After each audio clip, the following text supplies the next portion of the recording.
I'm Polly Bath, and I travel throughout the country helping schools manage and change difficult behavior that interrupts instruction. Today, I'd like to address one of your questions. I have done a fabulous job lately of not taking the bait and avoiding power struggles. I have one kid in my class who I used to go to battle with constantly. However, now that I'm managing him better, he's trying to get other kids to turn against me. Any thoughts about what may be the next steps with him? This makes some sense when you think about it.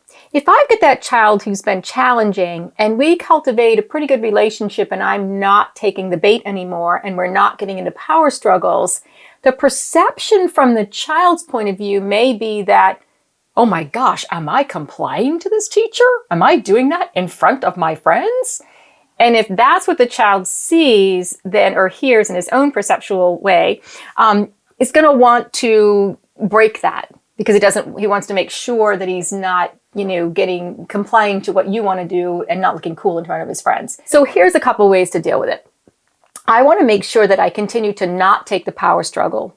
But remember that trying to get other kids now to turn against you is another power struggle. Think about it. So I can't take that bait either. So I want to make sure I have a conversation with that kid, and I want to have it one-on-one. So when they're leaving the classroom on the end of a class, I might pull them aside and say, hey, I noticed that, you've been trying to get people into it with you a little bit.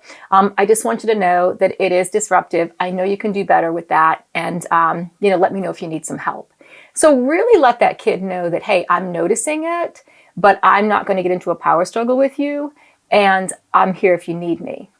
It may be helpful. Recognize that is another power struggle and don't get pulled into that one. Don't forget to like, subscribe, hit the bell for notifications, watch these videos. If you've got questions for future videos, include them in the comments below.